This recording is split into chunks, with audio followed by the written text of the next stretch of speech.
আরেকটা কাজ হলো কি, প্রতিদিন 1 মাস করে রোজা করে, রোজার মধ্যে 30 দিন রোজা না, রোজা থেকে ছবি সাথে সবাই পরমাতে ভাত খায় আর বেলা ডুবলে ইফতার করে। এই রোজা থেকে বেল ডুবলে ইফতার দেওয়ার কোনো বিরোধিতা নেই, খালি ঘড়ি চামানি দেখছে। একটা উকিলও যদি ঘড়ি হাজত দিয়ে তাকে সুইজারল্যান্ড দেয়, তাইও দেখবি যে 6টা 37-এ প্রথম রোজার ইফতার হচ্ছে, 6টা 37-এ বাজে গেছে 37, ব্যথার করছে আব্বা 37 বাজে ইফতার করে, করছে না আবার দেখতো মসজিদের মুয়াজ্জিন কি করছে। একটা ব্যারিস্টার তাই ঘড়ি বিশ্বাস করে না, ওই 2 মুয়াজ্জিন সিগন্যাল যখন দিবি, মুয়াজ্জিন আবার আরেক জুম্মার দিক থেকে আসে, কথা বলে গেরা ওই কথা। আমি আপনি ফার্স্টে দিয়া মর্ম দুই একটা মরুক, তারপরে আমি মরবো।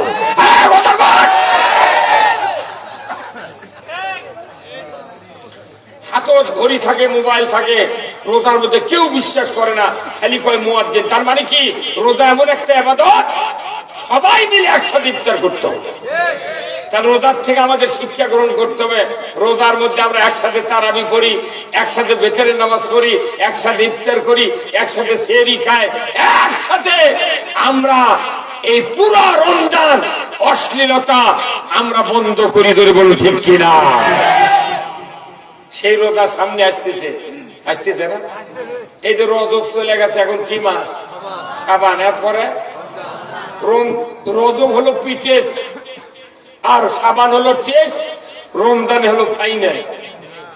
রমজানের রোজার পর কে কে পাস করবি? রোজার ঈদুল ফিতরের পরের দিন থেকে বোঝা যাবে কে কে পাস করছে। এখন রেজাল্ট তো কোনোদিন বোর্ডত দেশে, স্কুলের পরীক্ষা হলে বোর্ডত রেজাল্ট প্রকাশ করে, কিন্তু আপনি যে আমি যে রমজানে পাস করলাম এর রেজাল্ট আপনার আচরণের উপর বোঝা যাবে। যে ব্যক্তি রোজা রাখলো, ইফতার করলো, সেহরি খালো, তারাবি পড়লো এবং পুরো মাস 5 ওয়াক্ত নামাজ আদায় করলো, কিন্তু ঈদুল ফিতরের 2 রাকাত ওয়াজিব নামাজ পড়ে যায়, ওই জহরত থেকে আবার কাজার নিয়ত করলো আপ টু ঈদুল আযহা। আপনি বুঝতে পারবেন এই রোজা করে পাস করেনি। আবার রোজার মধ্যে কেউ কেউ ফেল করছে, তারা কারা? যারা রোজা করছে স্বামী, রোজা করছে স্ত্রী, কিন্তু রোজার 15টা যাওয়ার পর কাপড় চোপড় কেনার জন্য ওই স্বামী বাড়ির বসে থেকে হোকা খাচ্ছে, আর বউ কত যা নিউ মার্কেটে যা তোর যে কাপড় কিনে এনে দি তোর সেটাই পছন্দ হয় না, অতএব তোর টাকার জন্য 5,000 যা লিবু তুই নিউ মার্কেট চালিয়ে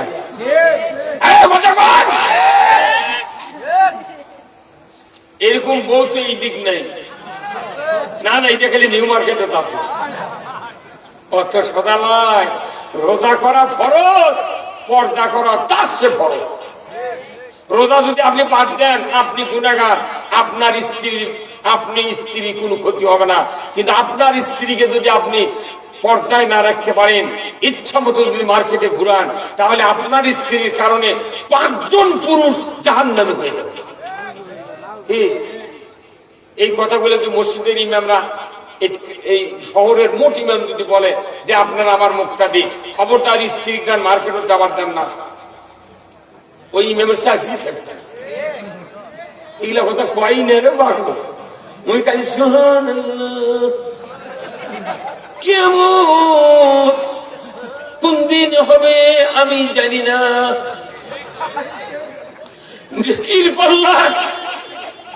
নেকির পাল্লা তাদের ভারী হবে। আল্লাহ বলেছেন তারা জান্নাতি ওয়াল ওয়াজনু ইয়াউমাইযিনিল হক, ওজন করার দিনটা সত্য। মসজিদে 1 বস্তা সিমেন্ট দিবেন, নেকির পাল্লায় তুলে দিলে সমস্ত বদি ঢিল পড়ে যাবে। ও মিয়া, আমার আল্লাহ কোরআনে বলছেন আইন যদি কেউ মানে সে যাবে জান্নাতে, আইন যদি না মানে যত ইবাদত করুক আল্লাহর বান্দা হতে পারে না। ওযুর একটা আইন আছে, ওযুর আইন কয়টা? ওযুর আইন কয়টা? আপনাকে যদি জমজমের 1 জগ পানি দেওয়া হয়, মুখমণ্ডল ধুলেন, 2 হাতের কনুই ধুলেন, মাথা মাসেও করলেন, কিন্তু দুই পায়ের টাকনু পর্যন্ত ধুইলেন না, নামাজ হবি? অজু হবি? কয় ফরজ ছাড়েছেন? এক ফরজ ছাড়লে যদি অজু না হয়, তিনটা আদায় করার পরে অজু হলো না, নামাজ হলো না। ভাইজানেরা, বিয়ে করতে কয় ফরজ?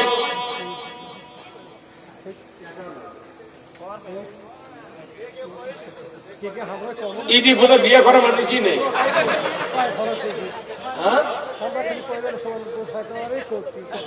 বিয়ের ফরজ হলো দুইটা। এক নাম্বার মহরনা পরিষদ, দুই নাম্বার সাক্ষী আর উকিলের মাধ্যমে ইজাব কবুল করা। ধরে কোন আল্লাহু আকবার। আমার দেশে অজুর 4 ফরজের 1 ফরজ যদি আদায় না করলে নামাজ না হয়, অজু না হয়। বিয়ের ফরজ হলো দুইটা, শুধু কবুল আলহামদুলিল্লাহ মুখ দিয়ে কয়, হুন্ডার লোভে আর জমির লোভে। আর 70 বছর বিয়ে করে হসে, একদিন মোহরানা শোধ করেনি। 3 লাখ টাকা মোহরানা বান্দা, 30,000 নগদ, 2,70,000 বাকি। আর অজু করে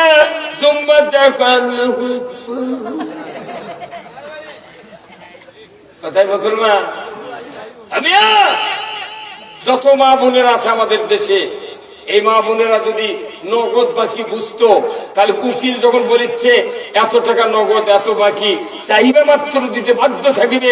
এই অঙ্গীকারে তুমি তাকে স্বামীত্বে কবুল করো।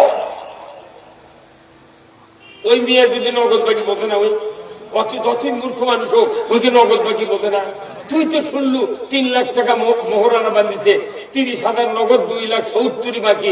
ওই মেয়েটা যদি শুনে বলতো না, আমি বাকি কবুল বলবো না।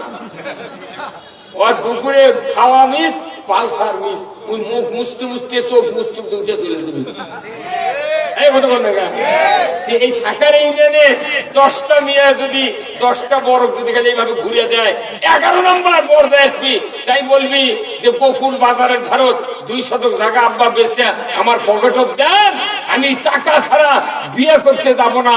কারণ টাকা ছাড়া বিয়ে করলে ওই মেয়ে মানুষের ঝাড়ি খাওয়ার পারবো না। 1 ফরজ আদায় না করলেও নামাজ না হয়, যে 2 ফরজের একটা বাদ দিয়ে 72 বছর বয়স হয়ে গেছে, ওই আজও বাকি দেয়নি, শোধ করেনি। বাকি তো শোধ করেনি, বউ কেন বাপে শ্বশুরে দেশে 8 সোনার কানের জিনিস ওটা বেঁচে খাচ্ছে। যে যে স্ত্রীর কানের জিনিস বেঁচে খাচ্ছি আমরা, তারকে বউ যদি আসবে সবার মহিলা প্যান্ডেলে থাকে, তাই এটা শুনে করছে, মনে মনে করছে, হুজুর আর না কন হুজুর। কতদিন সাইডে আমার থেকে লেসে, একদিন খালি বলছিল ময়না দে ময়না, আমি পাগলি লাগান দিয়ে দিচ্ছি, আজও দেয়নি। কোথায় মুসলমান?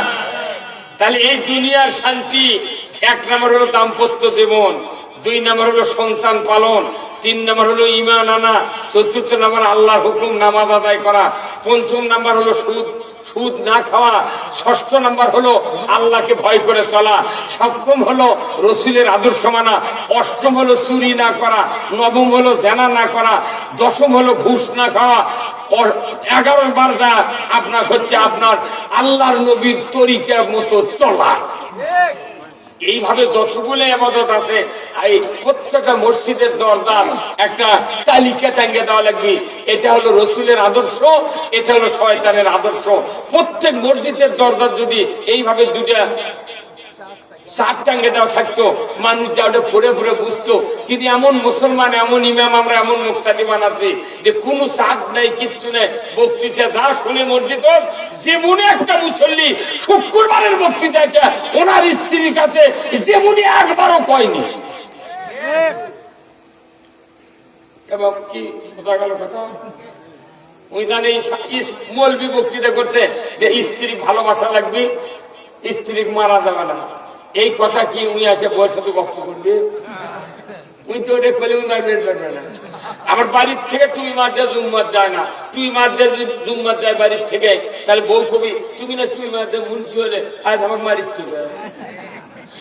বহু মুসল্লি আছে জুম্মার থেকে বাড়ানোর আগেই টুপি খুলে পকেটে হয়, গায়ের মানুষ বুঝবেন না পারি মুন্সি হচ্ছে না। কত কিসিমের মানুষ দুনিয়ার শান্তি পেতে গেলে আপনাকে কি করতে হবে? আসুন, আল্লাহ তাআলা কোরআনে বলছেন যে আমার দ্বারা আনুগত্য করবে তাদের দুনিয়াতে কোনো ভয় নাই, চিন্তা নাই। যখন আল্লাহু আকবার। এরপরে আয়াত والذين كفروا وكذبوا بآياتنا أولئك أصحاب النار هم فيها خالدون। আমার আল্লাহ বলছেন, ও পৃথিবীর মানুষ, তোমরা যদি আমার কোরআনের কথা অবিশ্বাস করো, মিথ্যা মনে করো, আমি আল্লাহ বলে দিচ্ছি তোমরা জাহান্নামের আগুনের সাথী সঙ্গী হবে। জোরে বলুন ঠিক কিনা? জাহান্নামের আগুনের সাথী সঙ্গী কারা কারা হবে? যারা কোরআনের কথাগুলো অবিশ্বাস করবি, মিথ্যা মনে করবি। আমার দেশে আল্লাহর যে কোরআন আছে, এই কোরআনে আছে আহাল্লাল বাইয়া হারামার রিবা, ব্যবসা হালাল, সুদ হারাম। কিন্তু এই বাংলাদেশে রাষ্ট্রভাবে সুদকে হারাম করা হয় নাই। সুদকে মানুষের মাঝে ঢুকে দিয়ে মানুষের ঈমান পয়মাল বরবাদ করা হচ্ছে। কথা ঠিক কিনা? এই বাংলাদেশে এমন কোন গ্রাম নাই 15-16 আনা মানুষের সুদের সাথে জড়িত নাই। ভাই কথা বলে, সুদ বোঝেন? কিস্তি। এই গরিব যারা কিস্তি নিচ্ছে এরকে 4 আনার দোষ নাই, দোষ সব সরকার। সরকার ইচ্ছা করলে 5 মিনিটে সুদ হারাম করতে পারে, কিন্তু সরকার যদি সুদ হারাম না করে তাহলে আমরা হারাম করা জিনিস একবারে মিথ্যা মনে করে না, ওটা আল্লাহ কষে কি কথা আমরা দেখেছি। বাবা কিস্তি দে, আমি ভ্যান চালাতে শোধ করবো। এখন গরিব মানুষ দিচ্ছে কিস্তি, মনে করছে গরিবেরা মরে মরুক, আমাদের জমি আছে, ব্যবসা আছে, আমাদের তো কিস্তি লাগে না। যে যার জমি 40 বিঘা আছে, এই 10 বছর হলে খাজনা দেয়নি, খাজনা দিবে যা দেখেন নায়েব কবি, আগে সুদ দাও তারপর আসল টাকা দাও। তাহলে জমি আলাম হলো। আবার ব্যবসা যারা করছে টাউন বন্দরে বড় বড় ব্যবসায়ী, এরা সিসি লোন করছে 10 লাখ, 5 লাখ, 1 কোটি টাকা সিসি লোন করে ওরা মরল। এখন যুক্তিবাদী বক্তা, আলিম ওলামা, সভাপতি, এরা কোথাও আমাদের কোনোটাই নাই, বাবা জেগেছি। কিন্তু পল্লী বিদ্যুৎ যখন নিয়েছি তখন 2-1 মাসের বিল খুব বছরে বাকি পড়ে না। তো বাকি তখন পড়তে আপনার স্ত্রী করছে, হুজুর আপনার 2 মাসের বিল দেননি, ফাইন দেওয়া লাগবে নি, শুধু কোটি ফাইন খাটাচ্ছে। ফাইন আমার পল্লী বিদ্যুতের বিলত লেগেছে মোট পরিশোধ বিল এত টাকা এত তারিখে, আর বিলম্ব মাসুল সহ। মাসুল লেগে যদি বিলম্ব, শুধু কোটি দিয়ে মাসুল বানাচ্ছে। এই কথা কি পেঁয়াজ দিয়ে কি খিলেচ্ছে না। এই বাংলাদেশে একটা মানুষও সুদের বন্ধন থেকে বাঁচার উপায় না। এই সভাপতি সাহেব কন, হ্যাঁ আমাকে বক্তৃতা দেখিলাম। আচ্ছা ভাই, আপনাকে যদি জমি আবাদ করেন না, কতক্ষণ এখন জমি যখন কামড় হয়ে যাচ্ছে ধান, তখন কি অ্যামেস্টার টপ দেওয়া লাগে না? তারপর পেলেনাম দেওয়া লাগে না? তারপরে যে একটা তরল বীজ দেওয়া লাগে, হয় সেতারা না এসিমেক্স, একটা কিছু দেওয়া লাগবে। কেন আপনি ওই বীজ নিয়ে ঢোল নিয়ে আপনি যাচ্ছেন জমি দিবেন, এর ভেতর আকাশ একটু মেঘার জন্য আপনার স্ত্রী বলছে সেদ্দেশের বাপ আপনি জানেন এই বীজ দিবেন না, এই ব্যাগ করছে, পানি এলে কোনো কিছু লাভ হবে না। এই দেখে আপনি স্ত্রীর কথা না শুনে আপনি চলে গেছেন বীজ নিয়ে পাতারত, যা একটা শিকার বাড়াচ্ছে। তখন বীজ দেওয়ার পর কেবল ঢোল জমির আলোক নাম আছে, মুষলধারে বৃষ্টি। তাহলে এই বীজ দেওয়া না দেওয়া, যে আমাদের দেশে যত বক্তা আছে, ইমাম আছে, ঈদের মাঠে আছে, যত তাফসির আছে, ইসের সব ধর্মসভা, ওয়াজ মাহফিল, এগুলো আমরা বক্তারা মানুষের ইমানের বাঁচানোর জন্য অ্যামেস্টার টপ পেলে নাম তারপর তারা মারতেছে। কিন্তু সরকার যদি ইসলামের পক্ষে, নামাজের পক্ষে, কোরআনের পক্ষে না থাকে, ওরা ওই বৃষ্টির মতো অন্য একটা আইন দেয়া এগুলো ধুইয়া সাফ কতক্ষণে গায়ে। সেই দিন আমাকে তার বক্তৃতা দিয়ে কোনো কাম হয় না। আমার 48 বছর বক্তৃতার বয়স, আমাকে সারা জীবনের বক্তৃতা করে যা উপকার না হবি, একটা এমপি যদি বলে আল্লাহর দিন সমাজে কায়েম করতে হবে, আপনারা যদি আমাকে সহযোগিতা করেন, আমি দিন বিজয়ের পক্ষে কাজ করব। আমার 100 বছরের বক্তৃতার চেয়ে এমপির 1 মিনিটের কথা হবে 100% সত্য। কি কিন্তু আমরা খালি ওষুধ দিচ্ছি আর ওরা পানি দিয়ে ধুয়ে দিচ্ছি। কথা কন আমার ভাইরা, আল্লাহ রাব্বুল আলামিন দুনিয়ার শান্তির জন্য, দুনিয়ার ভালাইয়ের জন্য আল্লাহ তাআলা কোরআনুল কারীমে এমন একটা আয়াত নাযিল করেছেন। আল্লাহ বলেছেন, নবী আপনি বলে দিন, কুল ইন কুনতুম তুহিব্বুনাল্লাহ ফাত্তাবিউনি ইউহিব্বুকুমুল্লাহ ওয়া ইয়াগফির লাকুম যুনুবাকুম আল্লাহু গফুরুর রহিম। হে নবী আপনি বলে দিন, আপনার উম্মতের ভিতরে তারা যদি আমি আল্লাহ আমাকে ভালোবাসতে চাই, তাহলে ফাত্তাবিউনি আপনার যেন অনুসরণ করে, আপনার যেন আনুগত্য করে, আপনার যেন আদর্শ তারা মেনে নেয়। আপনার অনুসরণের মাধ্যমে আমি আল্লাহ আমাকে ভালোবাসতে হবে। আপনার অনুসরণ যদি কেউ না করে, যতই মুখ দিয়া আমাকে ভালোবাসার বক্তব্য দিও, চাপা দিও, যতই নামাজ পড়ুক, যতই রোজা করুক, কিন্তু আপনার অনুসরণ করে না, এই ব্যক্তিকে আমি নির্ঘাত বলে দিচ্ছি, তুমি আমাকে ভালোবাসো না। আল্লাহকে ভালোবাসতে গেলে নবীর আদর্শ মানতে হবে। কার কথা? চিৎকার দেওয়ালের কার কথা?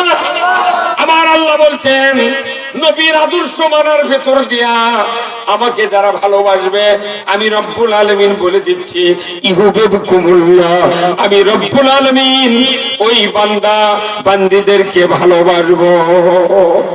শুধু ভালোবেসেই ক্ষান্ত হব না, আমাকে যারা ভালোবাসবে আমিও তাদেরকে ভালোবাসবো।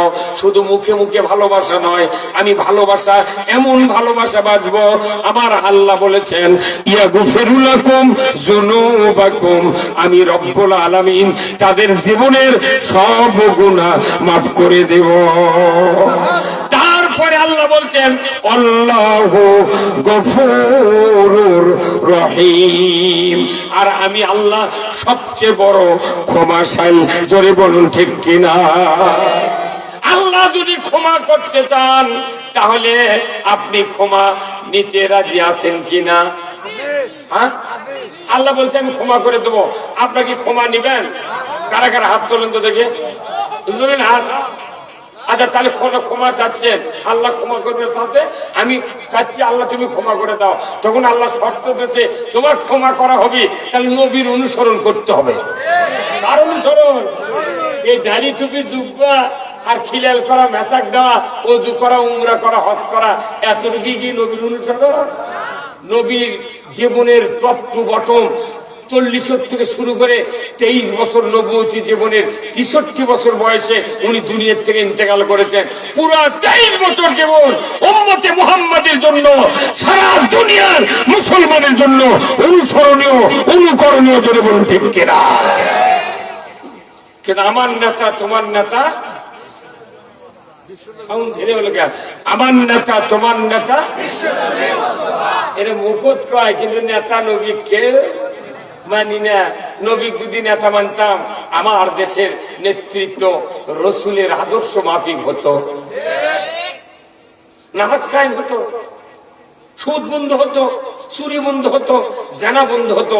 কিন্তু আমরা ব্যর্থ হয়েছি তখনই, যখন রসুলের নেতৃত্বের কথা বলি, তখনই আমরা মনে করি এটা রাজনৈতিক ভাষা। কিন্তু কবরের ভেতরে যখন বলা হবে অমান নাবিউকা, তোমার নেতা কে ছিল, তোমার পথ প্রদর্শক কে ছিল, তখন কি করবেন? হায় হাতালা আদ্রি, আমি চিনি না কে আমার পথ প্রদর্শক, কে নেতা। ওই নেতার আদর্শ তো দুনিয়াতে মানিনি। তখন ফেরেশতা কবি, এই আল্লাহ বান্দা, ওই যে রাস্তার ধারে দিয়া কারেন্টের পিলারত, ইউকালেক্টারের গাছত বড় বড় বেলবুল লাগানো ছিল, পোস্টার লাগানো ছিল, এক কানে 3 মাথা, মধ্যে বড় মাথা, তুই ওটা তো ভালো বুঝেছিল। এই কথা কর, ওই নেতা তুই বুঝেছিল, আসল নেতা বুঝলে কথা বল না। আল্লাহ ফেরেশতাকে বলাবে, হে বান্দা বলো, মান হাজার রাজুল, ওই মদিনার রওজার থেকে সুরঙ্গি করে আপনার আমার কবর পর্যন্ত বলা হবে, মান হাজার রাজুল, ওই পুরুষটিকে বলো। তখনও কবেন, হায় হাতাল আদ্রি, চিনি না ওই মানুষটিকে। উনি হলেন হাজা নবিগুনা মুহাম্মদুর রাসূলুল্লাহ সাল্লাল্লাহু আলাইহি সাল্লাম। তিনি তো আমাদের নেতা, তিনি তো সেই রাসূল যিনি মুহাম্মদ রাসূলুল্লাহ সাল্লাল্লাহু আলাইহি ওয়াসাল্লাম। রাসূলের জীবন আদর্শ না জানা না মানা, যদি মসজিদে যদি রাসূলের পুরো জীবন ইমামরা যদি না বলে, আমরা বক্তারা বলার কারণে আমাদের সমস্যা হচ্ছে। এই কথা কোন কথা বক্তারা দল করছে, মুসল্লিরা উঠে করছে হুজুর সব কথা কোয়া যাবে না, এটা এটা করবেন, এটা এটা করবেন না। কিবা কি কথা ঠিক কিনা? তাহলে আমার আপনার জান্নাতে যেতে হবে আর দুনিয়াতে শান্তি পাইতে হবে। যে দুনিয়ায় শান্তির জন্য 4টি দফা কে নাযিল করেছেন? যেরকম কে? আল্লাহ। আল্লাহ কোরআনে বলছেন সূরা হজের 41 নম্বর আয়াত, যেরকম আল্লাহু আকবার। আল্লাহ বলেছেন আল্লাযীনা ইম্মাক্কানাহুম ফিল আরদ আকামুস সালাতা ওয়া আতাউজ যাকাতা ওয়া আমারু বিল মারুফ ওয়া নাহাউ আনিল মুনকার ওয়া লিল্লাহি আকিবাতুল উমুর। জোরে কোন মারহাবা। আমার আল্লাহ বলেছেন সূরা আল হজ 41 নম্বর আয়াত, ও মুসলমান, যদি তুমি কোন ভূখণ্ডের প্রধানমন্ত্রী হও, রাষ্ট্রপতি হও, সরকার হও, প্রেসিডেন্ট হও, ক্ষমতায় যাও, তুমি 4টা আইন চালু করবে। 1 নম্বর নামাজ কায়েম করবে, 2 নম্বর যাকাত আদায় করবে, 3 নম্বর ন্যায়ের আদেশ করবে, 4র্থ নম্বর অন্যায়ের বারণ করবে। আমি আল্লাহর পক্ষ থেকে ওয়ালিল্লাহি আকিবাতুল উমুর, আমি আল্লাহ আমার পক্ষ থেকে সবচেয়ে বড় ধরনের একটা আদেশ সরকার তোমার প্রতি দিয়ে দিলাম। জোরে করলে আল্লাহু আকবার। নামাজ কায়েম করবে, এই আদেশ আল্লাহ কাকে দিয়েছেন? সরকার। এখন সেই আদেশ দিয়েছে, আমরা বক্তৃতা দিচ্ছি, দেখা যায় বক্তার বেটায় বেনামাজি, মসজিদের ইমামের বেটা ডবল বেনামাজি, মুয়াজ্জিনের বেটা রিডবল বেনামাজি, হাজির বেটা মানে মোতাল্লির বেটা টিফুল বেনামাজি, হাজির বেটা ওই করে না। কি কথা বলেন? তাহলে নামাজ যদি সরকার কায়েম করতো আমাদের মাথা ব্যথা হতো না। অথচ নামাজ যদি কায়েম না হয়, বলুন তো আল্লাহ রাসূল বলছেন মান তারাকাস সালাহ ফালাইসা মিন্নি, যে ব্যক্তি নামাজ তরক করলো সে আমার দলভুক্ত নয়, রাসূলের দল থেকে বহিষ্কার। জোরে বলুন ঠিক কিনা? এই বাংলাদেশে নামাজি বেশি না বেনামাজি বেশি? এই সবাই কোন কি? তাহলে সবাই কোনটি গেল? মোট করতা বাঙালি নদী দিয়ে ভাসিয়ে গেছে। 100 বছর বক্তৃতা দিয়ে যা না হবে, সরকার একটা আইন যদি করে 1 মিনিটে তার চেয়ে কার্যকরী ক্ষমতা বেশি হবে। এই যে আমাদের দেশে নির্বাচন কয় তারিখে? কোন তো সবাই কোন তফসিল ঘোষণা হতো কয় তারিখে? ওই মাসের 27 তারিখ। কোন আচ্ছা, ওই তফসিল ঘোষণার দিনে সিএসি বলেছে যে যারা যারা নির্বাচনের প্রস্তুতির মূলক লিফলেট, পোস্টার, বেলবুন, যারা ওই কি কয় পেনা টেনা টাঙ্গাছেন, আগামী তো দূরে কথা বলবেন, যদি এইগুলি যদি 24 ঘন্টার মধ্যে যদি না নামান হয়, তাহলে আচরণ বিধির মধ্যে পড়ে দেয়, আপনাকে প্রার্থিতা বাতিল। বসুন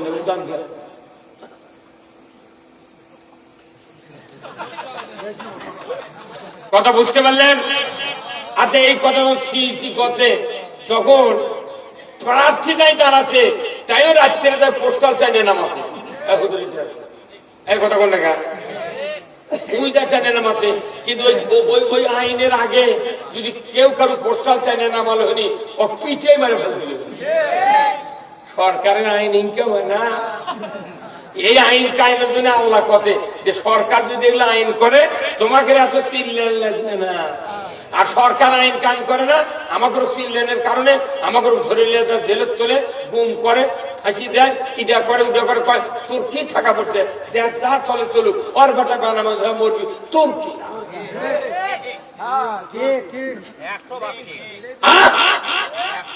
নামাজ কায়েম করে সরকার, তাহলে এই সরকার আগে কায়েম করা দরকার। নামাজ কায়েম করে সরকার। কার বক্তব্য? আল্লাহ কোরআনে তো আয়াত দিয়েছে মুখ দেখার জন্য। ওই ওই জন্য আমি বললো যে বাংলাদেশে খালি দুইটা হুকুম চলে, একটা খাতনা করা আর বেল ডুবলে ইফতার করা, আর কিচ্ছু নেই, কিছুই নেই। 100 টাকা গরিবেরা পায়, 4 মনে গরুর চামড়া 300 টাকা, 36 কেজি বকরির খাসির গোস্ত আছে, সেই খাসির চামড়ার দাম 20 টাকা, আর 11 কেজি ভেড়ার গোস্ত আছে, আর দামই হয় না, পুঁতে। কারণ কি, গরিব দিদির টাকা পাবি সেটির টাকা নেয়, ওই চামড়া আবার বিদেশের থেকে পাকা করে নিয়েছে। এক গরুর চামড়া 25,000 টাকা বাটা কোম্পানি অ্যাপেক্স পায়ে পায়ে শো কিনে নিয়েছে, 25,000 টাকা একটা পাকা চামড়া কিনে নিয়েছে, ওরা 2.5 লাখ টাকার জুতো বেচিচ্ছে। আর ওই টাকা গরিবেরা ভালো হয়নি, দুই চামড়ার দাম বাড়িয়ে দিলে হয়নি। বাংলাদেশে কোন আইন চলিছে আমি জানি? গরিব মারা আর কৃষক মারা আইন চলিছে বাংলাদেশে। গরিব মরে যাবি, কৃষক মরে যাবি, কারণ যারা ধান আবাদ করেছে একে সারের দাম দুর্মূল্য। এই যে বেগম খালেদা জিয়া 1991 সনে প্রধানমন্ত্রী ছিলেন, ওই সময় ইউরিয়া সারের বস্তা ছিল 300 টাকা। কয় টাকা? সার কয় কেজি ছিল তখন? আপনি চুরি বেঁধে আপনার মাথায় ঠিকই 27 কেজি করছেন। এই কত টাকা? এই সার কয় কেজি ছিল? 300 টাকা বস্তা 50 কেজি। যখন দাম হতো 600, তাহলে তখন তো 100 কেজি থাকা লাগবে। যখন হতো 900, তখন থাকবে 150 কেজি। যখন হতো 1200, 200 কেজি। এখনো 150 টাকা বাঁচে, তাহলে 225 কেজি সার থাকা লাগবে এক বস্তা। তাহলে মুড়ির বস্তা সার তোলা লাগবে। কিন্তু আছে কি অতটি সার? 50 কেজি সার, তারই মধ্যে 4-5 কেজি কানা করা সারা। কৃষক ডাক করছে, ভাই এত কানা কে? করতে হলে হুকের দাগ। ওটা হুকের দাগ নয়, ওটা ওই আসল জায়গা বদনাল লল চোখা আছে না, ওই চোখা ঢুকে দেয়, ওর মধ্যে দিয়ে 1 কেজি করে বার করে এলেছে। কোন পাগল কয় এক বস্তা সারত 1050 টাকা বেশি লাগবে? এই এক বস্তা সার বানাতে যতই দাম বাড়ুক 1050 টাকা এক বস্তা কোনদিন বেশি খরচ হয় না। জনগণ বুঝেছে আমাদের দেশে যে 7-5-14, 2 টাকা মাপ দে 12 টাকা। আচ্ছা 7-5 কত হয় যোগ করলে? তুই মাফ করলে 2 টাকা ঘন্টি। কিন্তু কেউ হিসাব করে পাগলার কাছে যে পুকুরের পানি ওই দিক উঠছে, বাঙালি চাই ওই দিকে উঠছে, গোল দেবতা আলোক করেছ না। আসল কথা কলি চাষা সরাসর থেকে নামো। মুসলিম আমি, সৈনিক আমি, আমি তীর রণবীর, আল্লাহকে ছাড়া কাউকে মানি না, নারাই তাকবীর। বীর মুসলমান ধরো আল কোরআন, ফিরায়া আনো সেই হারানো সম্মান। বীর মুসলমান নারাই তাকবীর, আল্লাহু আকবার, তোলা ধুনি ধরায়া রাখবার।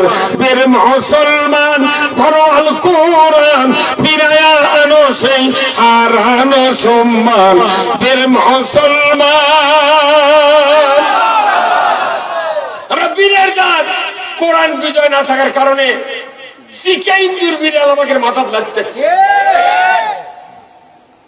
আর আমরা খালি দোয়া করছি, রব্বানা আতিনা ফিদ দুনিয়া হাসানাতাও ওয়া ফিল আখিরাতি হাসানাতাও ওয়া কিনা আযাবান নার।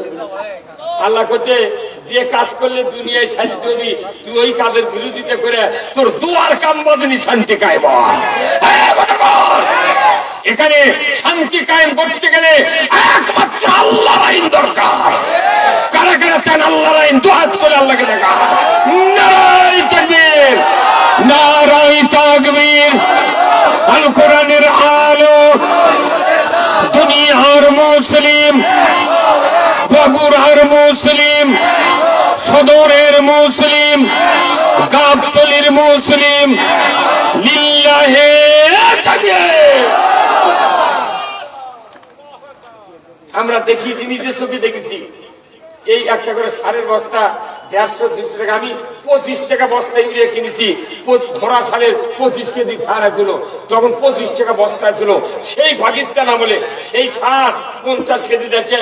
কি হলো ভাই, গরিব যে কৃষকেরা খাঁচা খাঁচা ধান আবাদ করে, ধান যখন নামে তখন দাম নাই। কি লাভ হলো? কি লাভ? আপনি কোন বক্তৃতা করবেন? মানুষের শান্তি নাই, শান্তি আছে তাদের যাদের টাকা আছে। এমন এমন অর্থনীতি বাংলাদেশে করে থাকে, সকল অর্থটা টাকালার সাথে প্যাঁচ লাগছে। আর গরিব মানুষ 2 হাত দিয়ে হাতাচ্ছে, কোন টাকা ওর হাতত বাজিচ্ছে না। গরিব মানুষের উচিত ছিল সরকারকে তাদেরকে খাদ্য, বস্ত্র, চিকিৎসা, শিক্ষা, বাসস্থান এই 5টা গ্যারান্টি দিতে হবে। এটা আল্লাহ কোরআনে নাযিল করেছেন। মৌলিক চাহিদা মানুষের 5টা সরকারকে দিতে হবে। যেরকম আল্লাহু আকবার। এখন খাদ্য, বস্ত্র, চিকিৎসা, শিক্ষা, বাসস্থান, শিক্ষার জন্য অনেক গরিবের বেটা আছে, সেই মেধা কিন্তু টাকা অভাবে ভার্সিটিতে পড়তে পারে না, ঢাকা বিশ্ববিদ্যালয় জগন্নাথে পড়তে পারে না। কিন্তু দেখা যায় টাকা নেয়, 3-4টে বিশ্ববিদ্যালয়ের চান্স পাচ্ছে, বাবু কাছে করছে আব্বা 3 জায়গায় চান্স পাচ্ছি, তাহলে আমি ঢাকার ভর্তি হই। আব্বা করছে বাবা টাকা পাবো কোনটি? এমনি হাত করার টাকা পাইলে চোখ দিয়ে মর্ম টাকা কোনটি পাবো? শেষে আছে শাহ সুলতান কলেজে, না হয় লাউরামারা কলেজে ভর্তি হচ্ছে। অথচ এমন মেধা গরিব মানুষের বেটার, ধনী মানুষ যারা ঢাকা পড়াচ্ছে মাথার কিছু নেই, ওঠে টাকার জরুরিটা পড়ছে। ধনী মানুষের কিছু কিছু বেটা আছে, ওর করে গরিবের বেটারা 22 বার করে প্রাইভেট পড়াবে, কিন্তু টাকা অভাবে পড়া পারে না। এইগুলো ধনী মানুষ যারা, তাদের বেটা ওর থেকে গদামিনটা পাস করে আছে, উনি হচ্ছে নেতা ভিপি। ভিপি কি হতো? আর গরিবের বেটা এটি পরে তুমি কি জানে, উনি আবার আছে বগুড়া টাউনে একটা কাপড়ের দোকানের চাকরি করছে। এই জন্য শিক্ষা শিক্ষা সরকার চালু করতে হবে। প্রত্যেকটা ছাত্রকে শিক্ষার পুরো খরচ দিতে হবে, আল্লাহর নির্দেশ। তখন দেখা আজকে প্রত্যেকটা ঘরে ঘরে যদি হাফেজ তৈরি হলো, মাস্টার্স পাস করলো, MA পাস করলো, BA পাস করলো, তাদেরকে চাকরি দেওয়া হবে। যে ছাত্র প্রথম জীবনে কোরআন শিখলো, ওই ছাত্র কোনোদিন পথভ্রষ্ট হতে পারে না। আমরা এত বক্তৃতা করি ভাই আমার ওলাও ইজা মাতাল ইনসানু ইনকাতান হু আমালু ইল্লা মিন সালাসাতিন ইল্লা মিন সাদাকাতিন জারিয়াতিন আও ইলমুহু ইয়ানতুবিহিন নাস আও ওলাদুন সালিহ ইয়াদুলাহু। আমার নবী বলেছেন মানুষ মরে যাবে, সমস্ত আমল বন্ধ হয়ে যাবে, মাত্র 3টা আমল জারি থাকবে। 1 নম্বর সদকায়ে জারিয়া, মসজিদ, মাদ্রাসা, স্কুল, কলেজ, কালভার্ট, ব্রিজ, বৃক্ষরোপণ, এই রাস্তাঘাট, এইগুলো সদকায়ে জারিয়া। 2 নম্বর হলো ইলম, বক্তৃতার মাধ্যমে জ্ঞান অর্জন করলেন, পড়াশোনার মাধ্যমে জ্ঞান অর্জন করলেন, আপনি বই পুস্তক পড়লেন, শুনলেন, জানলেন, যতটুকু জ্ঞান অর্জন হলো এইগুলি আপনি মানুষকে বলতে থাকেন। আমার নবী বলেছেন একজন মানুষকে যদি দিনের দাওয়াত দেন, ওই মানুষ যদি আবার 10 জনকে দেয়, 10 জন আবার 100 জনকে দেয়, কিয়ামত পর্যন্ত কোটি কোটি মানুষ যদি আপনার ওই বক্তব্যের আমল করে, নবীজি বলেছেন 1 কোটি 10 কোটি মানুষ যদি ওই বক্তৃতা আমল করে, তার আমলের থেকে আপনার নামায় আমলে সওয়াব লেখা হবে। কিন্তু বক্তৃতা খালি তবলিগের লোক আর বক্তারা ইমামরা এই কয়জন কতক্ষণ লাগে। তাহলে আমাকে বক্তৃতার কাম হচ্ছে না, আসল বক্তৃতা হলো সংসদে। এই যে মসজিদ গুলা দেখেন, কি মসজিদ, এমন কোন মসজিদ নাই যে শুক্রবারে নামাজ পড়ে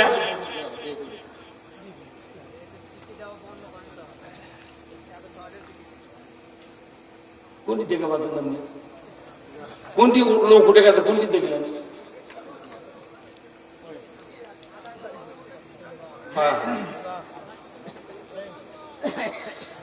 গতকালকে একটা সভা করছি এই তিলেকপুর ধোপাইপুরি, ওই প্রধান অতিথি দেয়, তার নাম হলো নান্নু, নজরুল ইসলাম নান্নু। তাই প্রধান অতিথি, তাই উঠে বক্তৃতা করছে, কোন টাকা আদায় হবে না। বক্তৃতা শোনে রাতের 12:30 পর্যন্ত বক্তৃতা দিচ্ছে, একজন মানুষ ওঠেনি। কিন্তু মানুষ মনে করেন এখনই আমি টাকা চাই, সে মানুষ উঠে যায়, বুঝছেন? এখন আমি কই কিছু কথা মুরবি, কই মুরবি আপনি হয়তো দেখতে পাননি, কেউ উঠে গেছে খুব দুই একদিন উঠবি, সব ওষুধ দিয়ে কাজ হয় না। কি বাপের অসুস্থ আর ডাক্তার হলো বেটা, তাও মেলা ওষুধ দেয়, বাপের কাম হয় না। এবার কত কোন এটি যে বক্তৃতা হবি, সব মানুষের কি ব্যারাম ছাড়বি? একটা ভেতর যত ওষুধ দেন সব সিজি কি দানা হয়? যা দেখে 1000 শীষ নিচে মরে পড়ে আছে। যাই হোক, মসজিদের ওই দিকে তো আমি যাচ্ছি, হয়তো কি একটা সভা 5 শ্রেণীর লোক থাকে, বুঝছেন? মনে দুই দল আমাকে দাওয়াত দিচ্ছে, এক দল করছে কোনো এক দাওয়াত দিস না, নিয়েছে খালি ওগুলাই ওগুলাই ওগুলাই। আবার যখন সভা জমে গেল তখন আরেকজন করছে এই সময় মানুষ জমে গেছে, টাকা চাইলে 10 লাখ টাকা উঠলো, ওদের আদায় করলেন না। আরেকজন করছে কি ভুল করছি বারে, আহা হা, এই দোকানদারি না বসে তুই খালি দোকান তুলে দেন, মানুষ জমকে এলো। আরেকজন হলো যে লোকগুলো খাবার জন্য বারে এক আলু খাটি করে ওরা খালো ঠিক, কিন্তু ওরা সবাদ বসলো না। আবার যারা সবাদ করছে এরা ফোলা বাজে কি, তার 5 শ্রেণীর লোক থাকে। আবার এটি যারা চেয়ারত বসে আছে, এই সকলকে এই বক্তৃতা ভালো লাগছে, মনের মধ্যে কারো কারো চুল পেচ্ছে, তো দিল কবিতা আমরা কোন দিক যাবো বা আমরা কোন দিক যাবো? ওই জন্য বিপদ করে গেছি যে আমাকে সভা করা মানে লাঠিও ঠিক থাকা লাগবে, সাপও মরা লাগবে। কথা কন না কেন? এখন এটি কমপক্ষে 12 দলের লোক আছে, এই জামাত, তবলিগ, এনসিপি, বিএনপি, আওয়ামী লীগ, জাতীয় পার্টি, জাসদ, তারপরে হাত পাকা কত লোক আছে। তাহলে এমন চিকিৎসা করা লাগবে সবারই যাতে উপকার হয়।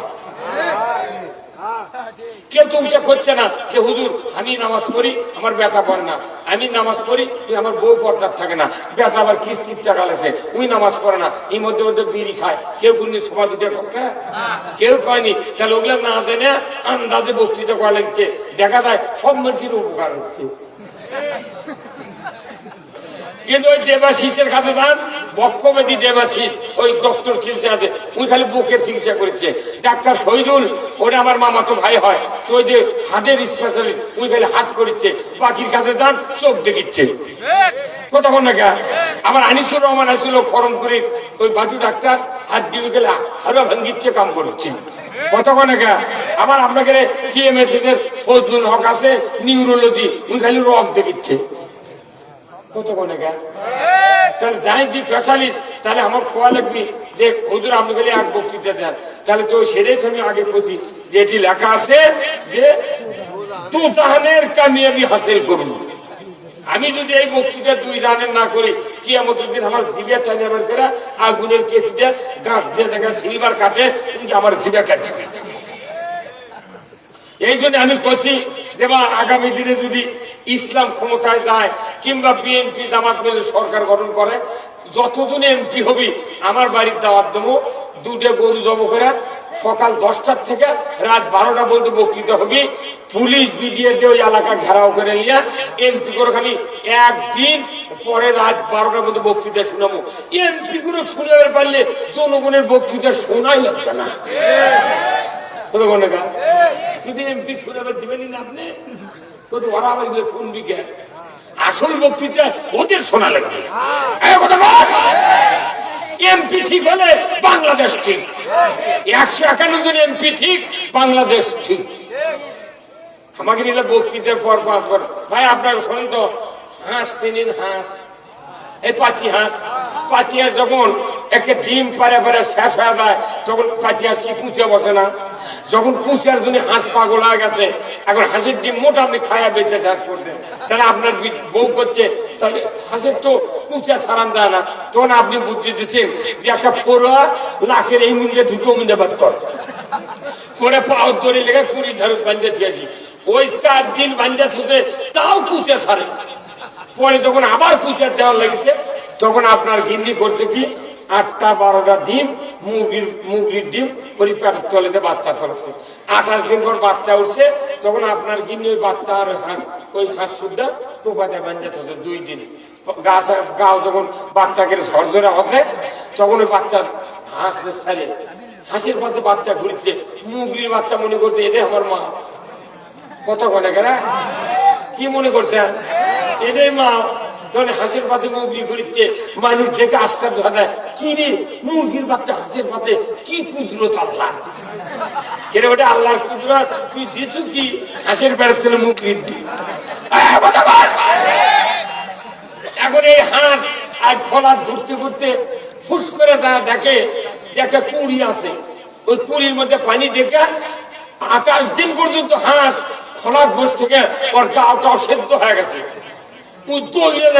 পানির মধ্যে নামি এখন কাল্লা হিংসা করছে আর ক্যাক ক্যাক করছে আর করছে হাঁস মুরগির বাচ্চা করো, মা আয়, মা মা আয় আয় আয় আয় মা আয়। তোর মুরগির বাচ্চা করছে, তুই কি করছো? তোর মাথা ঠিক আছে? তুই মা হলে কি হবি? তোকে আমি বিশ্বাস করবো না। কারণ আমরা যে মুখ লুকাত মেয়েরা হাত চারি যদি পানি ছয়, চারির মধ্যে একটা পড়ে গেলে ওটি আমি মরে থাকি, চাইলে পানি মরে থাকি, তুই আমার সাগরের মধ্যে নাম্বার করতে মানে কথা কর। ওই হাঁসের ইংকে করে ডাক শুনে যদি মুগরি বাচ্চা মোট ঝাঁপ মারলো হনি, কেউ রান্না ফিরলো হনি, এই কথা কর। আবার মুরগির পেটের তলে হাঁসের ডিম দিছে, দিয়ে বাচ্চা উঠেছে, মুরগি নিয়ে ঘুরতেছে, দেখতে ভালোই লাগে। কিন্তু ঘুরতে ঘুরতে হাঁসের বাচ্চা দেখেছে খোলার নামা কুড়ি, কিন্তু অনেক পার উৎস। ওই হাঁসের বাচ্চা করছে কি সোজা কি বড় হাঁসের দেখা না, হাঁটে হাঁটে উই তোর কাছে যা পলট বাজি খাতে খাতে পানিতে গেছে। উই জানে যে পানিতে গেলে লাগবে না, কতক্ষণ টাকা ওই পোল্ট্রিতে পোল্ট্রিতে নামিছে, তোর মুরগি খালি বাচ্চাদের দাপাত্তার করছে, হাই রে বাবা তোরা মনু রে আয় মনায়। যখন হাঁসের বাচ্চা করছে, তোর কথা শুনি না, আমাকে এই পানির জন্য আল্লাহ বানাচ্ছে। এই কথা কর যে আমাকে দেশের অবস্থা আজকে জানে, এই বাংলাদেশ হলো কুচিয়ার খোলা, এই বাংলাদেশ পুরোটা কুচিয়ার খোলা। আর আমরা মানুষ হলে জনগণ হচ্ছি ইমানদার মানুষ, এগুলা হচ্ছে হাঁসের বাচ্চা, হাঁসের ডিম, কোন কোন সময় হচ্ছে মুরগি।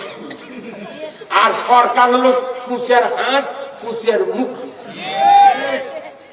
এখন আমাকে উঠে বাচ্চা তুলে 5 বছর পর পর আমাকে গেলে পানির মধ্যে নামদার করতে, কোথায় ময়নায় সুখা আই ময়নায় মহিলার বল খেলা দেখ।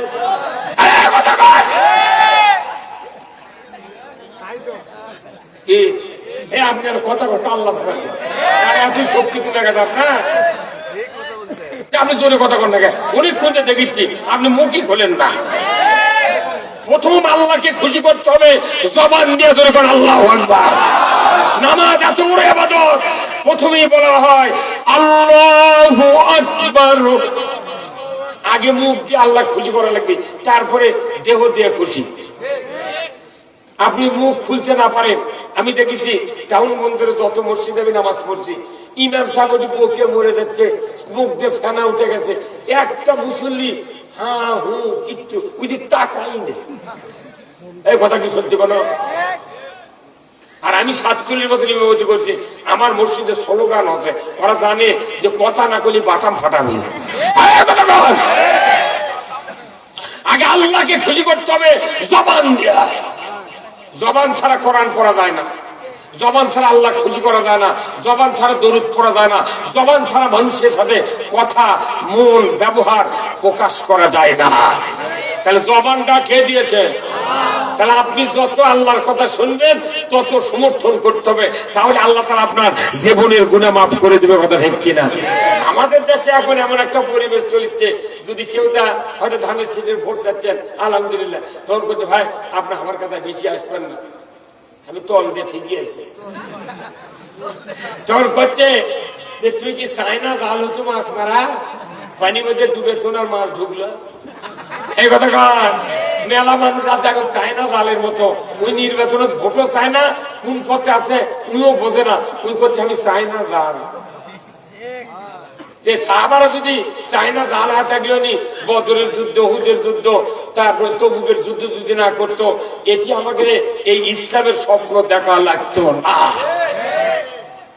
আমার ভাইয়েরা, আজ থেকে 1500 বছর আগে আল্লাহর নবী মক্কা থেকে মদিনায় হিজরত করলেন। বদরের যুদ্ধের জন্য 313 জন সাহাবী তৈরি করলেন। 1000 কাফেরের মোকাবেলা হয়ে গেল। বদরের যুদ্ধে আল্লাহ তাআলা 5000 ফেরেশতা দিয়া বিজয় লাভ করালেন। এরপরে উহুদের যুদ্ধের দামামা বেজে গেল। নবীজি মদিনার মাটিতে দুপুরবেলা সাহাবাদেরকে ডাকলেন, আনসার মুহাজিরকে ডাকলেন, ওগো মদিনার আনসার মুহাজিররা তোমরা একত্রিত হও, আমি তোমাদেরকে একটা জিজ্ঞাসা করব। সাহাবারা আনসারেরা সব একত্রিত হয়ে গেলেন। নবীজি বললেন যুদ্ধের দামামা বেজে গেছে, উহুদ প্রান্তরে যুদ্ধ হবে, 3000 কাফের আসবে, মোকাবেলা করতে হবে, 1000 সৈন্য দরকার। কে আছো কোথায়? তৈরি হও, তাড়াতাড়ি করে তরবারি নিয়ে উহুদের জন্য প্রস্তুতি গ্রহণ করো। জোরে করুন আল্লাহু আকবার। ঠিক দ্বীপ্রহের সময় রাসূলের দরবারে একজন যুবক, লম্বা চড়া যুবক, গায়ের রং ফর্সা, মাথার চুল এত ঘন, দেখতে শুনতে ভালো। এই যুবকটি এসে রাসূলের সামনে দাঁড়িয়ে সালাম দিলেন, বললেন আসসালামু আলাইকা ইয়া রাসূলুল্লাহ। রাসূল জবাব দিলেন, বললেন হুজুর আমি আপনার ওই উহুদের যুদ্ধের অংশগ্রহণ করতে চাই, আমাকে একটু যদি অনুমতি দিতেন আমি উহুদের যুদ্ধে যাইয়া যুদ্ধ করতাম। ধরে কোন মারহাবা। আল্লাহর নবী এই যুবকের কথা শোনা মাত্রই যুবকের মাথার থেকে পা পর্যন্ত অবজার্ভ করতে শুরু করলেন। কি সুন্দর যুবক, গোঁফ উঠেছে, দাড়ি উঠেছে, এত লম্বা চড়া যুবক। এই যুবক নিজের ইচ্ছায় এসে বলল আমি যুদ্ধ করতে চাই উহুদের ময়দানে। নবীজি সাথে সাথে বললেন বাবা তুমি কি বিবাহ করেছো? বলে না। এই এতটুকু কথা বলার পরে শুধু বললেন বাবা তোমার নামটা কি? বলে আমার নাম হযরত হানজালা। বলার সাথে সাথেই উনি আর দেরি করলেন না, চলে গেলেন দৌড়ে বাড়িতে। বাড়িতে গিয়ে বাবাকে বললেন, মাকে বললেন, ভাইকে বললেন বাবা মা ওগো ভাইজান আর দেরি করিয়েন না, আমি উহুদের যুদ্ধে অংশগ্রহণ করব। কিন্তু নবীজি বলেছেন বিবাহ করেছো কিনা? আমি তো বিবাহ করি নাই। আমার বিশ্বাস আজকে যদি আমি বিবাহ করতাম আমার ওই রাসূল আমাকে উহুদের যুদ্ধে যাওয়ার অনুমতি দিয়ে দিতে। আল্লাহর নবীর সাহাবী যুবক মানুষ, মা বাবা ভাই আত্মীয় স্বজনের মাঝে চেষ্টা করে সূর্য ডোবার আগে হযরত হানজালার বিবাহ পড়িয়ে দিলেন। বিবাহ শেষ হয়ে গেল। ওনার নতুন স্ত্রীকে নিয়ে বাড়িতে গেলেন। মদিনার ভূখণ্ডে বাড়ি। উনি বাড়িতে গিয়া রাত্রি উদযাপন করলেন, বাসর সজ্জা। এমন সময় হঠাৎ করে ঘুম ভেঙে গেল। রাত্রি ফর্সা হওয়ার ভাগে উনি বললেন পানের স্ত্রী চলো না, চলো হাম্মাম খানায় যাব, গোসল করব। স্ত্রীকে নিয়ে হাম্মাম খানায় প্রবেশ করলেন, গোসলের প্রস্তুতি নিচ্ছেন। এমন সময় মদিনার অলিতে গলিতে ঢান্ডারা বাজিয়ে দিচ্ছে। কি আসরে মুসলমান মদিনার ঘরে বাইরে কুতিলা মুহাম্মদ, মুহাম্মদ শাহাদাতের পথে, ইসলাম পরাজিতর পথে। কি আসরে তরবারি নিয়ে এক্ষুনি উহুদ প্রান্তরে যাবে, যুদ্ধ করবে, নসেদ রাসূল শহীদ হয়ে যাবেন, ইসলাম পরাজিত হয়ে যাবে। কি লাভ হবে? মদিনার ঘরে বসে থেকে, শুয়ে থেকে আসুন একটু আহ্বান জানায়। এই ঢান্ডারা মদিনার অলিতে গলিতে দিয়ে বেড়াচ্ছেন। এমন সময় হযরত হানজালার কানে ওই ঝান্ডারা পৌঁছে গেল। উনি বললেন পানের স্ত্রী গোসল করব না, আর তাড়াতাড়ি করে তরবারি দাও, যুদ্ধের পোশাক দাও, ঘোড়াটা সাজিয়ে দাও, এক মুহূর্ত দেরি করব না, যাব আমি উহুদের ময়দানে নবীজির পক্ষে অস্ত্র ধরে যুদ্ধ করব। ধরে কোন মারহাবা। ওনার স্ত্রী একজন সাহাবার স্ত্রী, কেমন যোগ্যতা সম্পন্ন। উনি বললেন পানের স্ত্রী, পানের স্বামী যুদ্ধে যান, আমার আপত্তি নাই, তবে আপনার উপর গোসল ফরজ আছে, ফজরের নামাজ পড়বেন, গোসল করেন, ফজরের নামাজ পড়েন, আমি তরবারি দেব, যুদ্ধের পোশাক পরিয়ে দেব, ঘোড়া সাজিয়ে দেব, দ্বিমত করব না, আমি বাধা দেব না। কিন্তু ওনার স্বামী বললেন, হযরত হানজালা বললেন ওগো পানের স্ত্রী আমি তো যাচ্ছি, এখনই ওখানে তরবারি নিয়ে যাই, কারণ গোসল করতে গিয়া যদি নবীজি শহীদ হয়ে যায়, ইসলাম যদি পরাজিত হয়ে যায়, আমাকে কিয়ামতের ময়দানে আসামির কাঠগড়ায় দাঁড়াতে হবে। ওনার স্ত্রী বললেন তাহলে কি করব? বলে দেরি করো না, যুদ্ধের পোশাক দাও, তরবারি দাও, সবকিছু দেওয়া হলো। হযরত হানজালা স্ত্রীকে বললেন দোয়া করো, চলে যাচ্ছি বিশ্ব নবীর দরবারে। তরবারি নিয়ে চলে যাচ্ছে ঘোড়ার পেটে চড়িয়ে উহুদের প্রান্তরে। নবীদের সাথে দেখা হলো না, আনসারদের সাথে দেখা হলো না, কেউ বুঝতে পারলো না। চতুর্দিকে যুদ্ধের ঝঞ্ঝানি অবস্থা। হযরত হানজালা মাঠে নেমে যুদ্ধ করতে শুরু করেছেন। কাফেরদেরকে ধরাশায়িত করে উনি নিজে শহীদ হয়ে গেলেন। জোরে কন্যা মারহাবা। উনি শাহাদাত বরণ করলেন। মদিনায় খবর গেল হানজালার স্ত্রীর কাছে, ওগো হানজালার স্ত্রী, তোমার স্বামী শাহাদাত বরণ করেছেন ওই উহুদের ময়দানে। শোনা মাত্রই ওনার স্ত্রী এমন আশ্চর্য হলো, সর্বনাশ, আমি তো জেনেছি যুদ্ধে তারা শহীদ হয় রক্তাক্ত অবস্থায়, তারা তো দাফন হয়ে যায়। আয় সর্বনাশ, আমার স্বামীর উপর গোসল ফরজ ছিল, সে ফজরের নামাজ পড়ে নাই। আমার নবীজির দরবারে এক্ষুনি যদি না যায় তাহলে তো আমার স্বামীর অগত হয়ে যাবে। তা তো ফরজ গোসল হলো না। উনি দৌড়ে চলে গেলেন মদিনায়, উহুদ প্রান্তরে নবীজির কাছে হাজির হলেন। হুজুর গো, আমার স্বামী হানজালা শহীদ হয়েছে উহুদের ময়দানে। আমি নিজের হাতে তরবারি দিয়েছি, যুদ্ধের পোশাক পরিয়ে দিয়েছি। হুজুর গো, আমার স্বামী যুদ্ধের ময়দানে এসেছে, কিন্তু সমস্যা, ফরজ গোসল করে নাই, ফজরের নামাজ পড়ে নাই। দয়া করে তার লাশটা আমার কাছে দিয়ে দেন, আমি সহজে গোসল করায় দেব, তারপরে আপনি দাফন করবেন। জোরে বলুন মারহাবা। এই মসনাদ থেকে বোঝা যায়, স্বামী যদি মারা যায়, স্ত্রী যদি বেঁচে থাকে, স্ত্রী গোসল দিতে পারবে। আর আমাদের দেশে মরে গেছে স্বামী, ডেট করে দেয় না, তুই ঘরের মধ্যে চাবি দিত। হ্যাঁ, কিন্তু স্ত্রী যদি মারা যায়, স্বামী গোসল দেওয়া যাবে না। কিন্তু স্বামী মারা গেলে স্ত্রী গোসল দিতে পারবে। আমার ভাইরা, হযরত হানজালার লাশ, আল্লাহর নবী বললেন, হানজালার স্ত্রী আমার সাথে দেখা হয়েছিল গতকাল দুপুরে, কিন্তু আমি তো তাকে বলেছিলাম তুমি কি বিবাহ করেছো? বেচারা জোরে দৌড় মেরে চলে গেল। কি ঘটনা ঘটলো আমি তো জানি না, হানজালার সাথে তো দেখা হয় নাই। উনি বললেন, আল্লাহ, আল্লাহর কসম, আমি তরবারি দিয়েছি, যুদ্ধের পোশাক দিয়েছি। হুজুর গো, আমার স্বামী শাহাদাত বরণ করেছেন, খুব তাড়াতাড়ি লাশটা দিয়ে দেন।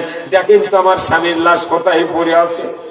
আল্লাহর নবী বললেন, আবু বকর, ওমর, উসমান, আলী, ও আমার সাহাবীরা, দেখো না এই উহুদের প্রান্তরে কতজন শহীদ হয়েছে। এক এক করে 69 জন সাহাবীর লাশ একত্রিত করে শোয়ায় রেখেছেন। আল্লাহর নবী নিজে চোখের দিয়া অবজার্ভ করা শুরু করলেন। এক এক করে দেখতে দেখতে দেখতে দেখা গেল 69 জন সাহাবীর ভেতরে হানজালার লাশটা চোখে পড়ে না। আল্লাহর নবীর সাহাবীর স্ত্রী, তাকে নবীজি বললেন, কই তোমার স্বামীর লাশ? আমি তো পাইলাম না। উনি আবার বললেন, হুজুর, আমি সহজে তরবারি দিয়ে সাজিয়ে দিয়ে তাকে পাঠিয়ে দিয়েছি। আল্লাহর নবী একবার শহীদদের দিকে তাকান, আর একবার আরশের দিকে নজর করলেন। আল্লাহ বুঝতে পারলেন নবীজি আমার তরফ থেকে খবর চায়। সাথে সাথে জিব্রাইলকে বলে দিলেন, জিব্রাইল যাও, যাও রে জিব্রাইল যাও, ওই যে আমার নবী খবর চায়, তুমি গিয়ে বলো যে হানজালা ফরজ গোসল করে নাই, ফরজ গোসলের 3 ফরজ কাজা করেছে, ফজরের নামাজের 2 ফরজ কাজা করেছে, 5 ফরজ কাজা করে ইসলাম বিজয়ের জন্য তরবারি নিয়ে যুদ্ধ করে উহুদ প্রান্তরে শাহাদাত বরণ করেছেন। আমি আল্লাহ ওই ফেরেশতা দিয়ে উহুদ প্রান্তর থেকে হানজালার লাশ 4th আসমানে উঠা হাউজে কাউসারের পানি দিয়ে গোসল করা দিচ্ছে। তুমি যাও, নবীকে বলো অল্পক্ষণের ভেতরে হানজালার লাশ উহুদের প্রান্তরে পৌঁছে যাবে। গোসল করেনি, নামাজও করেনি, শহীদ হয়ে গেছে ইসলাম বিজয়ের জন্য। কোথায় গোসল করে দিচ্ছে? আর হুজুর করে যদি কয় যে না ইসলামের পক্ষে কথা কত দেখি বুঝে, কম লেখাপড়া শিখিনি। আর ঠিক গোসল করেনি, ফজরের নামাজ পড়েনি, তার নামাজের চেয়ে ফজরের নামাজের চেয়ে ইসলাম বিজয়ের কাজ সবচেয়ে দামি। আল্লাহ কোরআনে বলছেন সূরা মায়দার 8 নম্বর, 9 নম্বর, 10 নম্বর আয়াত, আমার আল্লাহ বলেছেন ইয়া আইয়ুহাল্লাযীনা আমানু কুনু কাওয়ামিনা লিল্লাহি শুহাদা বিল কিসত ওয়ালা ইয়াজরিমান্নাকুম শানানু কওমিন আলা আল্লাহ তা'দিলু ইদিলু হুয়া আকরাবু লিত-তাকওয়া ওয়াত্তাকুল্লাহ ইন্নাল্লাহা খাবীরুম বিমা তা'মালুন আল্লাযীনা আমানু ওয়া আমিলুস সালিহাতি লাহুম মাগফিরাত ওয়া ইনদাহু আজরুন আযীম। জোরে কন্না মারহাবা। আল্লাহ কোরআনুল কারীম সূরা মায়দার 8 নম্বর আয়াতে বলেছেন ও দুনিয়ার ঈমানদারেরা, তোমরা আল্লাহর বিধানসমূহ পূর্ণরূপে কায়েমকারী হয়ে যাও, ন্যায়ের সহিত সাক্ষ্য প্রদানকারী হয়ে যাও। কোন বিশেষ সম্প্রদায় শত্রুতা যেন তোমাদেরকে ন্যায় বিচারের থেকে বিরত রাখতে না পারে। তোমরা ন্যায় কায়েম করো, হুয়া আকরাবু লিত-তাকওয়া। সবচেয়ে খোদাভীতির সবচেয়ে বড় আমল হলো আল্লাহকে ভয় করার কাজ, হলো আল্লাহর জমিনে আল্লাহর দিন কায়েম করার কাজ। জোরে কোন আল্লাহু আকবার। এই জন্য আল্লাহ তাআলা চতুর্থ আসমানে হাউজে কাউসারের পানি দেয়া গোসল করায় দিলেন। নবীজির কাছে খবর এসে গেল। নবীজি বললেন ওগো হানজালার স্ত্রী, তুমি টেনশন করো না, আমরা খুঁজে খুঁজে পাই নাই, কিন্তু তোমার স্বামীর লাশ চতুর্থ আসমানে চলে গেছে, হাউজে কাউসারের বেহেশতি পানি দেয়া গোসল করায় দিচ্ছে। জোরে কোন মারহাবা। অল্পক্ষণের ভিতরেই লাশটা পৌঁছে যাবে। যারা হজ করেছেন উহুদ প্রান্তরে মাঝখানে আমির হামজার কবর আছে, শুধু একটা পাথর পোঁতা আছে মাঝখানে। এটাই হলো সাহাবাদের কবরের চিহ্ন। আর আমার দেশে কলার গাছ পুঁতে যদি কবর বানায় 3 তলা বিল্ডিং করে, কয় গরু শ্বাস হয়ে আছে। কি শ্বাস? গরু শ্বাস। আর মাছ থেমে থেমে কর করে 500 টাকা নোট দিচ্ছে। মরা মানুষ 3 টাকা দিয়ে লাভ করে প্রত্যেকটা মাজারে মাজারে যেদিন বছর অন্তর কি 6 মাস পর ওই বাষ্পের চাবি খুললে 4-5 বস্তা টাকা পায়। এক মাজারের মোতাল্লি আমাকে করতে, হুজুর এই খুরসা বসা এত কুন্ডি থেকে কবর দেয়, আমার মাথা চলে, এগুলো আমরা গুনবেরও পারি না, কাউকে দিবেরও পারি না। তোর ওই টাকা দিয়ে কয়টা কম্বল কিনে দিচ্ছ, কম্বল দিয়ে শুয়ে দিয়ে শীতের দিন কম্বল কিনে দিচ্ছ কয়টা? প্রতি বছর 1 টাকা করে কম্বল দিলে তো ওই কব্বরি ঘুরি তো 1000 খানি কম্বল হয়ে গেল। এই যে মহাস্থান বাংলাদেশের এক ঐতিহ্যবাহী জায়গা, বগুড়ার এক নিয়ামত, পরশুরামের সাথে যুদ্ধ করে শাহ সুলতান বলকি রহমতুল্লাহ বলক দেশ থেকে আছে, এটি যুদ্ধ করে কালেমার পতাকা উড়েছে। ধরে কোন আল্লাহু আকবার। সেই শিলা দেবীর গান, সেই মহাস্থান ঠিকই আছে। প্রতি বছরের বৈশাখ মাসের শেষ বৃহস্পতিবারে 27 মণ গাঁজা খায়। করতোয়া পেপারত লাগে, অন্যান্য পেপারত লাগে 27 মণ গাঁজা খায়। তাহলে ওটি গাঁজা খাওয়ার জন্য বলক দর থেকে একটা হয় না, ওই গাঁজা বন্ধ করার জন্য ওই উনি এসে যুদ্ধ করছেন। অথচ মহাস্থান একটা পবিত্র জায়গা, সেটি সেরেক হচ্ছে, মহিলা মানুষ দিয়ে হচ্ছে, লাফালাফি হচ্ছে, তাবারক জিলাপি কি চান, ওটি মানে হোটেল খুলছে। কেউ আবার ওটি হাসিয়াল বানাচ্ছে, ওরা আবার ভাড়া উপায় করে। এটি একটা পাঠ করুক, টাকা দেওয়া লাগবে 1,500, তাহলে তুই খড়ি পাবো, খড়ি তুলিয়ে যাবে, পাতিল পাবো, পোলা, তোরা যা পাঠ করবো, আমার খালি ঘর আর হাসিয়াল টাকা দিব, তারপরে না ওটি ব্যবসা করার জন্য হচ্ছে। আর বিড়ি খায় মুসকলে হয়ে গেছে, গাঁজা খায় দাড়ি একটু গোলাপি রঙের হয়ে গেছে। ঠিক কি ঠিক?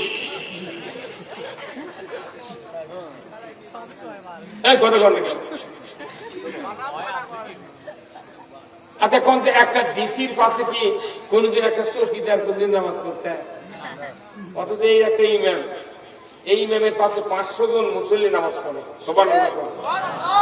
একজন ইমামের পেছনে ঈদের নামাজ 2000 লোক নামাজ পড়ে না?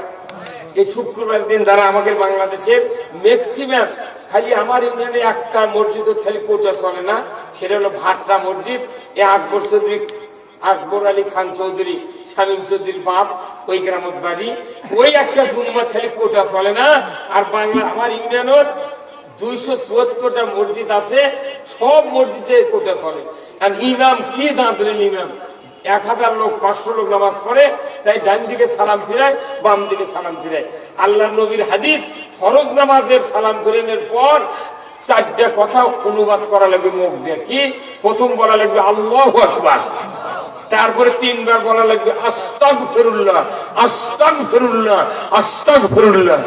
এই 3 বার বলা লাগবে, তারপরে যা হয় হবে।